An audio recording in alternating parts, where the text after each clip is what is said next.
Hi everybody, my name is Miss Bethany and I'm with the Coffeyville Library. Today we are going to be reading Chapter 22 of The Wonderful Wizard of Oz for our Kid Book Club.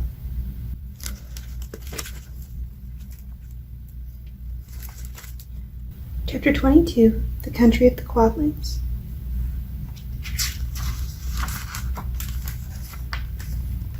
The four travelers passed through the rest of the forest in safety, and when they came out from its gloom saw before them a steep hill, covered from top to bottom with great pieces of rock. "That will be a hard climb," said the Scarecrow, "but we must get over the hill nevertheless." So he led the way, and the others followed. They had nearly reached the first rock when they heard a rough voice cry out, "Keep back!" "Who are you?" asked the Scarecrow. Then a head showed itself over the rock, and the same voice said, "This hill belongs to us, and we don't allow anyone to cross it." "But we must cross it," said the Scarecrow. "We're going to the country of the Quadlings." "But you shall not," replied the voice, and there stepped from behind the rock the strangest man the travelers had ever seen.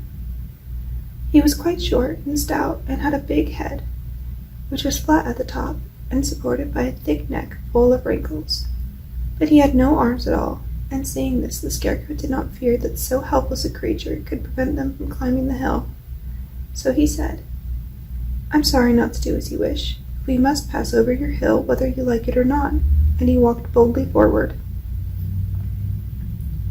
As quick as lightning the man's head shot forward and his neck stretched out until the top of his head, where it was flat, struck the Scarecrow in the middle and sent him tumbling over and over down the hill. Almost as quickly as it came, the head went back to the body, and the man laughed harshly as he said, "It isn't as easy as you think." A chorus of boisterous laughter came from the other rocks, and Dorothy saw hundreds of the armless hammerheads upon the hillside, one behind every rock. The lion became quite angry at the laughter caused by the Scarecrow's mishap, and giving a loud roar that echoed like thunder, he dashed up the hill. Again a head shot swiftly out, and the great lion went rolling down the hill as if he had been struck by a cannonball. Dorothy ran down and helped the Scarecrow to his feet, and the lion came up to her, feeling rather bruised and sore, and said, "It is useless to fight people with shooting heads. No one can withstand them." "What can we do, then?" she asked. "Call the winged monkeys," suggested the Tin Woodman. "You have still the right to command them once more." "Very well," she answered. Putting on the golden cap, she uttered the magic words. The monkeys were as prompt as ever, and in a few moments the entire band stood before her. "What are your commands?" inquired the King of the Monkeys, bowing low.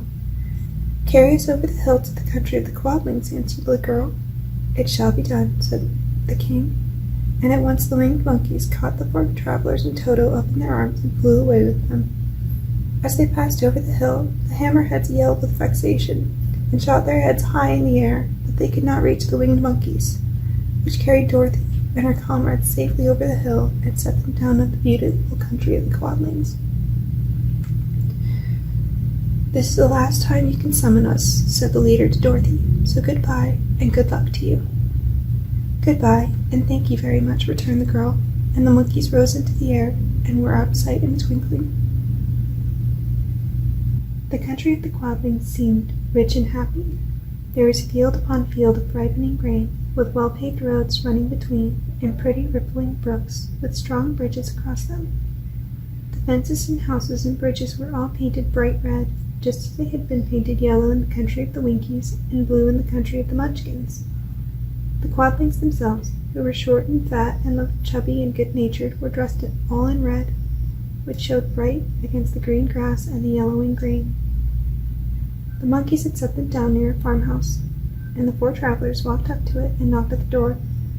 It was opened by the farmer's wife, and when Dorothy asked for something to eat, the woman gave them all a good dinner, with 3 kinds of cake and 4 kinds of cookies, and a bowl of milk for Toto.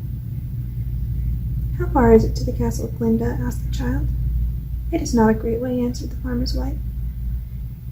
"Take the road to the south and you will soon reach it." Thanking the good woman, they started afresh and walked by the fields and across the pretty bridges until they saw before them a very beautiful castle. Before the gates were 3 young girls, dressed in handsome red uniforms trimmed with gold braid, and as Dorothy approached, one of them said to her, Why have you come to the South Country? To see the good witch who rules here, she answered. Will you take me to her?